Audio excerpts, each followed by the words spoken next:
Give me a little quick intro about what you do, and then we're going to look at a video. I am a travel journalist, get to travel the world for a living. Places, just got back from Antarctica. I know, I want to hear about Antarctica. So I get to be creative in the world. Yep.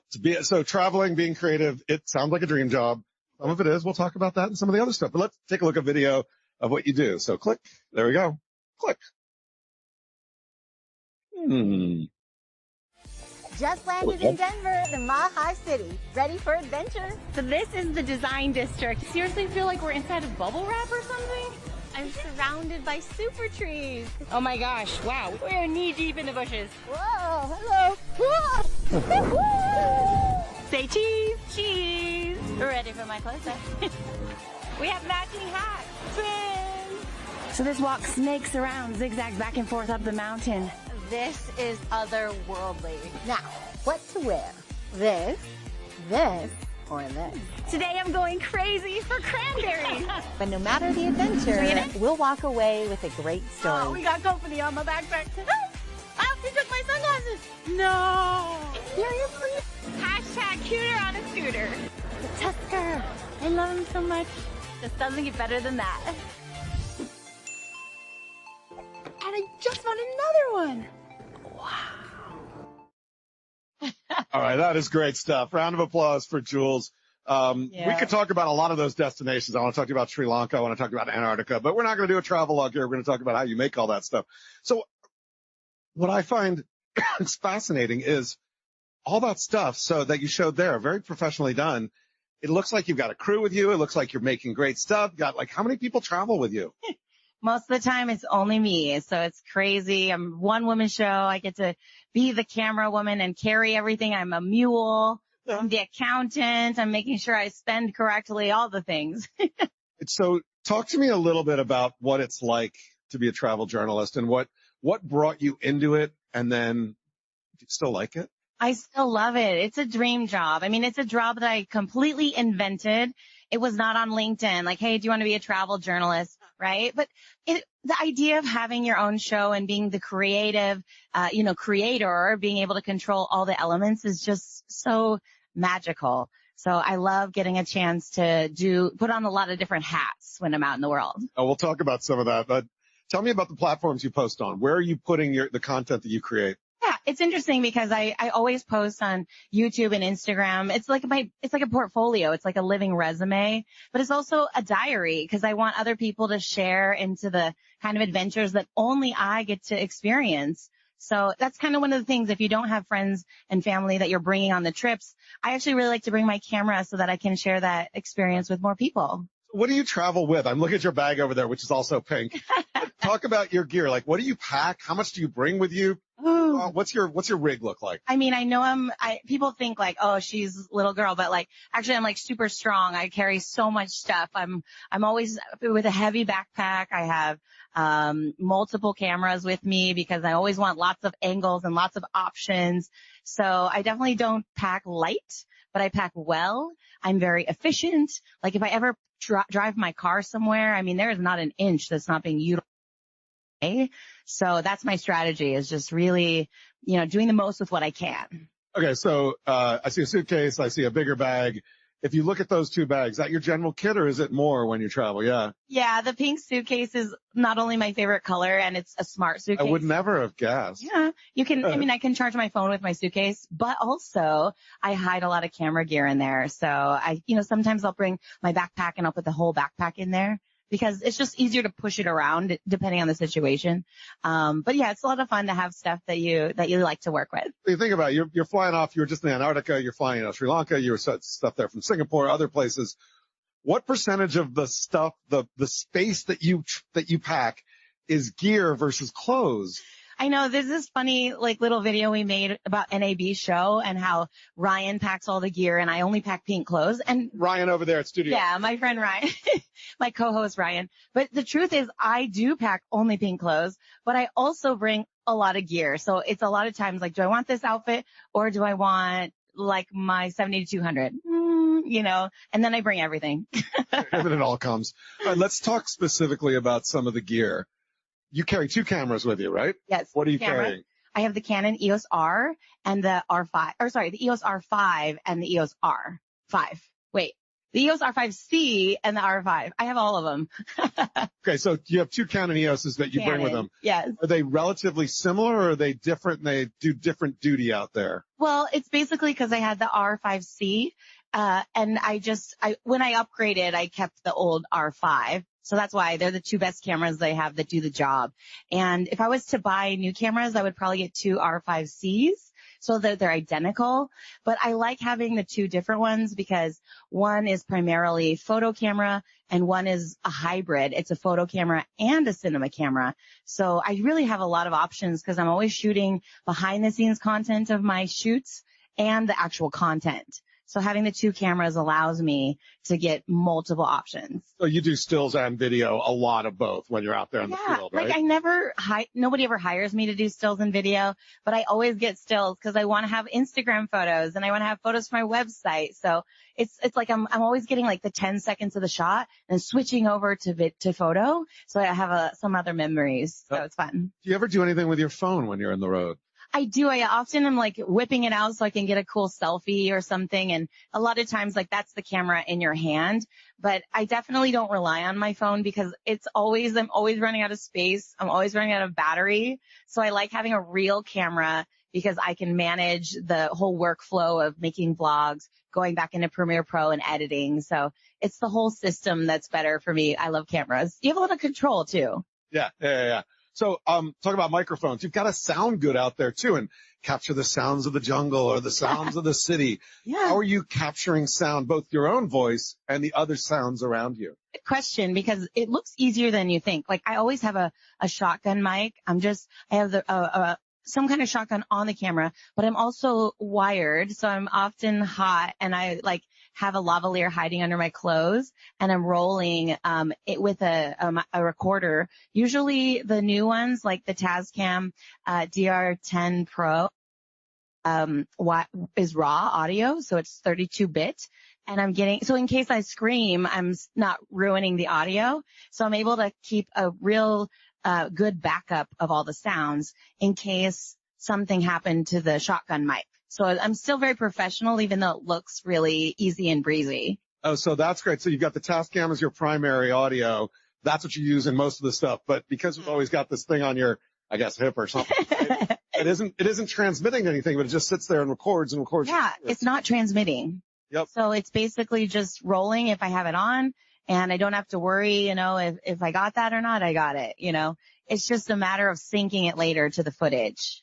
What shotgun mic do you use? I have a Rode VidMic Pro Plus. Okay. And that was genius at the time because when you turn on the camera, the microphone also turns on. And that sounds so basic, but a lot of, like back in the day, a lot of them had two different steps and you would forget. And it was a nightmare.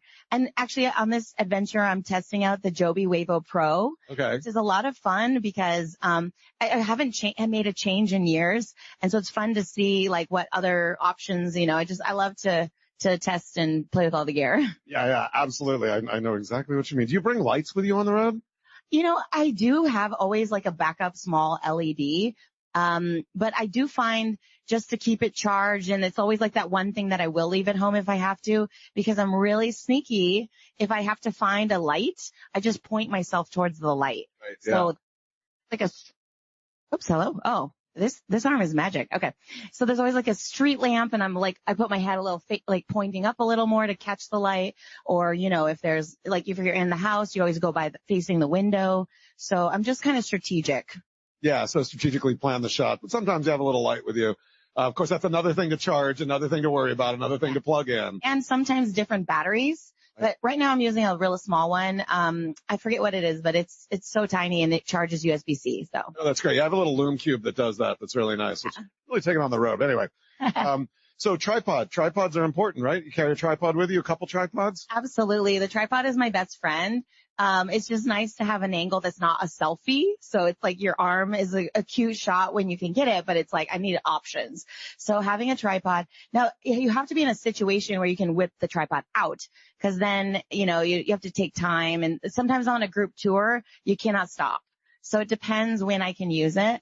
but I love to have the tripod to get those selfie shots for Instagram, and also just like I'm walking by, I get little time lapses, I get to play with all the different features. So. Is there a particular tripod you like for traveling that's just like, oh yeah, this is the one? The Manfrotto Be-Free carbon fiber. Be-Free is their line of really small travel tripods, and carbon fiber is super tough, so it will never like get dented, or I haven't broken. You can't break that thing. Is it light as well, or is it heavy? Yeah, it's light, and it's about this long, and it folds up in itself.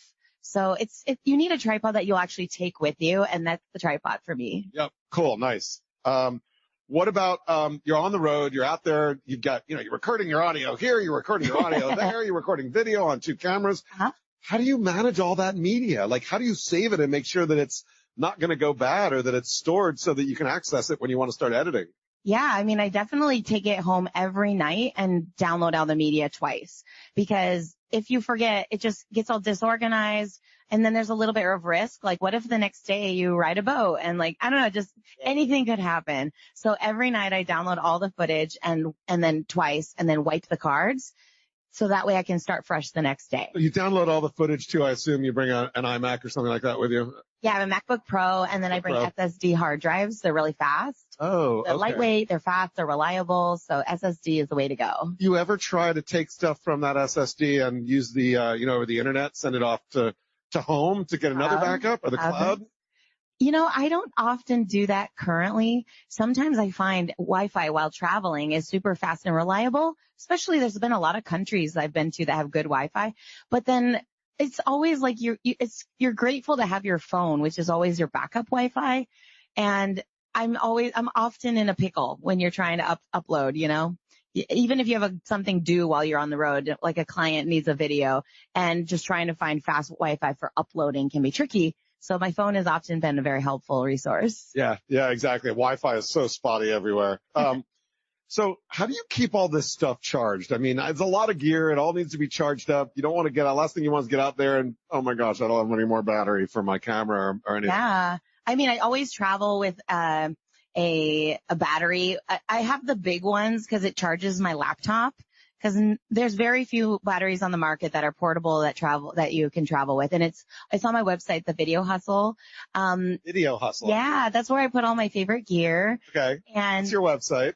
thevideohustle.com is. What's your website? Oh, but my travel website is TravelingJules.com. Okay. Is that where all your gear is, or is it on Video Hustle? The gear's on Video. Oh, that's not the name of the battery. Sorry, I misunderstood. Oh. Like, that's a good name for a battery, though. I was like, yeah, no, it's by Anchor, but I don't know all the exact details. Anchor makes great batteries. I have one that's fat that I carry with me. I have 2 different Anchor batteries that are large, and they charge my laptop, and they charge everything else. And I also travel with a smart suitcase, so I can power up when I'm on the go. So that's helpful. Especially my suitcase is wireless, so I don't have to get a cord out. I just put my phone in a little cubby, and it's charging. Do you check your suitcase? You cannot check your suitcase when you have a power bank. That's what I was going to ask you about. Yeah. I'm like, are you fooling the airlines or not? That is the hardest thing about traveling with gear in general, is that you cannot check batteries. So anything you bring with a battery, whether it's a GoPro, whether it's a gimbal, whether it's all your extra batteries, you have to find a way to pack them in your carry-on. So it gets pretty heavy constantly. Yeah, totally. All right. So let's talk a little bit about some tips and secrets and stuff like that. What is a couple top tips and secrets for you for getting just the perfect shot? You really have to kind of stop and observe, because the world is so overwhelming and you're constantly like, oh my God, what's going on? You have to like really just take a step back and go, this is all going to be here in 5 minutes. Like, just think through it. And then you got to just go hardcore. I'm always rolling. I'm always thinking through, like, what's action? What's happening? Our pizza's being made and being put in the oven and coming back out. Like, what kind of things are repeating? That's always a good place to take. Where your eye takes you is where your camera should go. Right. You mentioned one to me when we were talking beforehand about, was it the escalator trick? Yes. What's your escalator trick? Yes. I ride the escalator all the time because it's kind of like a dolly shot, just looking over the edge. So I feel like sometimes you can get really high production quality by just putting something on a tree stump, or, just using nature to really like climbing up 5 flights of stairs to get to the top of a tower to look down. I mean, just little things like that make a huge difference in travel video. Okay, so there you are. There's an escalator. It's a really big one going up into the sky. You set your tripod up on it and just that would be funny. I would just probably hang over the edge with my gimbal or something. Yeah. Okay, cool. So, and you use cars as well? You try and get shots in cars or drive around? I mean, yeah, like for me, I want people to feel like you're on an experience with me. So I like to show sort of like that, the back, like the edge of someone's shoulder and sitting in front of me. Or if I'm in a car, I like to show like an edge of like the car window as it's pointing out, because it gives you that point of view, like you're there. And I'll use depth of field to make it look pretty. So I'll definitely shoot like at a low aperture. So we're really not really noticing that person's shoulder or noticing the car.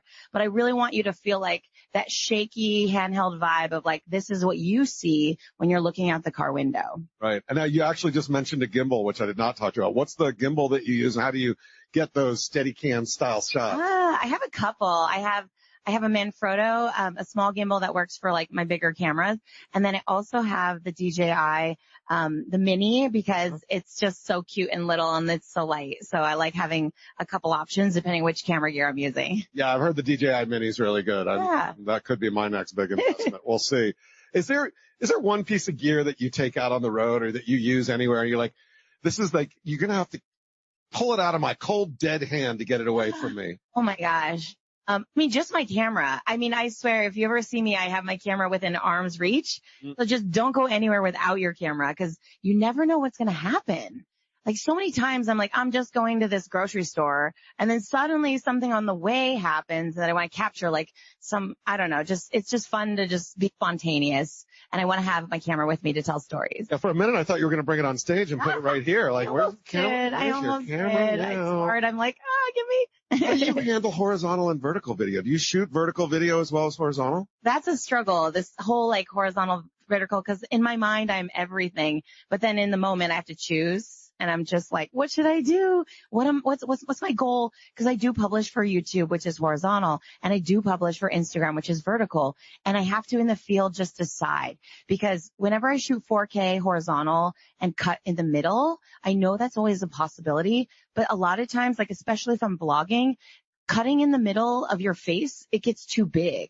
I cannot get my arm any longer. So I'm like, so if I actually turn my camera and do a vertical take, it's much better for Instagram. Especially I shoot a lot with a wide angle lens because I want to not have the camera like in my face. So when you turn the wide angle lens sideways, it just really changes what you see. Yeah. And so for me, it's definitely like a dance between just being tricky in the field and then being a magician in the edit. Because some of your clips are now vertical and some of them are horizontal, but I always have everything. Right, so let's talk about edit for a minute, because occasionally you upload stuff in the field, but mostly for you, it's bringing it back to the comfort of your own edit bay to put things together, right? Oh, yeah. I love doing it myself. I've hired editors before. They've done a great job. But for me, it takes a lot of work to prepare them for the adventure they never went on. Yeah. And then I have to explain, like, this is what we did and this is important. And by that time, I'd rather just do it myself because it's like just the story edit is already for me, the edit. Right. Now, what are you using to edit with? What's your gear? What's your rig for editing back in the ranch, as it were? Oh, back at the ranch. Yeah. I'm all about, back at the condo, the downtown condo. Okay. Downtown condo. I'm all about Premiere Pro, and they have had so many amazing upgrades and updates, like just things work. And it's nice. Like my workflow has really improved lately because I no longer have to spend hours going through like the audio fine tuning, because there's audio tools that recognize this is music and this is dialogue. And, I love to use like text-based editing and other things that make it easier to find. Hey, did I say the word Colorado? Like Google search inside of my Premiere Pro. Oh, I did say Colorado the third time. So use that take, right? So it's so much easier now. And it's helping keep up with the demand of content because people want it all the time, every day. It's insane. It's the content monster. You got to feed the content. Sure. How do you think about packaging it up? What do you do to create thumbnails and titles and other things like that? Don't use templates. Like Photoshop. I have a template that's always the TravelingJules template. It's ready to go. I just drop in a photo background and maybe change the title. So that's easy. But I get in a struggle because then I want the vertical thumbnail, and now I have to find a different photo that like actually fits the different parameters. So this is constantly like, what do I do? I love this photo. I love this photo. And I just think that's one reason why I'm really leaning towards the wide angle shots a little more and just like backing up, because then when it's finally time to go to that thumbnail, I have the option to do the full body. I could do like a mid shot. I'm not just frozen at like really close face up or close up. Close up on your face. Mr. DeMille. Close up on your face. Yeah. So how are you thinking about analytics? Are you an analytics nerd, or are you just like, I'm going to put it out there and see what happens? I'm not an analytics nerd. I could improve in this area. But I just do it for the love. I produce because I want to produce. I'm not doing it for the algorithm. And I want to tell stories that matter and stories that you want to watch again. So for me, the art is way more the priority than whatever the algorithm is looking for. All right. I like that. We got some clapping over there. What's your posting cadence? How often are you posting? It really varies. I have I'm juggling a lot of different clients. I work with brands like destinations. I work with travel brands, so people who are selling some product. And I also work with camera brands. So it really depends on like the launch patterns or the time of year. I don't have a real regular cadence because travel content is evergreen. So I love that idea that I can really spend time on the things that I want to, kind of like a documentarian does. I only launch it when I feel like I'm ready, like this is ready. Or I do feel pressure though when somebody tags me and I'm like, I have to make a story now because I have to tag them back, or whatever. But it is fun. It's fun to like interact with each other. So based on all of those deadlines, it really varies if there's some sort of social significance to the event, or if there's like a timeline for the things that we're working on seasonally. Yep. Now you talked about your clients. Who's doing your sales, or do you do all that yourself too? I do sales. Okay. I do sales. And to me, sales is, I don't know. I love to go to these events and I love to meet people. So for me, I like to work with people that I like and brands that I like. So I do spend a lot of time going to in-person conferences, and it's really like relationship building, being able to know people. And I'm not really selling anything, but one day we might work together. So for me, it's really about relationships, and hopefully someday we find a way to create a project. Also, often there's not a project that like I can apply for. It's a matter of like developing some project that's like suiting both of our talents. Like, hey, like even NAB show, we noticed they didn't have a lot of social media content. So we pitched them this fun idea where we run around as the super fans that we are. And we pitched a project that is, I think, really fun. So it's really a matter of like inventing projects. Cool. All right. So you've been running around the show floor. You've been doing some teaching and other stuff here. Is there one piece of gear you've seen here that you're like, oh, that's my next purchase. I want that? Ooh, I cannot wait to walk the show floor. I've really you haven't done it yet. Okay. I've been hiding in my teaching area. But actually, I'm really impressed. My friend Ryan Grams, who's like more of a business partner and a best friend, but he has a booth this year. Studio upgrade right over there. It's just fun. It's just fun to see the potential. Like we're all here. We all belong here. We all have different connections, whether you're here as an attendee, whether you're an exhibitor, but there's just so much passion for what we do, and I'm really inspired by that. Juliana Broste, thank you very much. TravelingJules. Thank you. Appreciate it.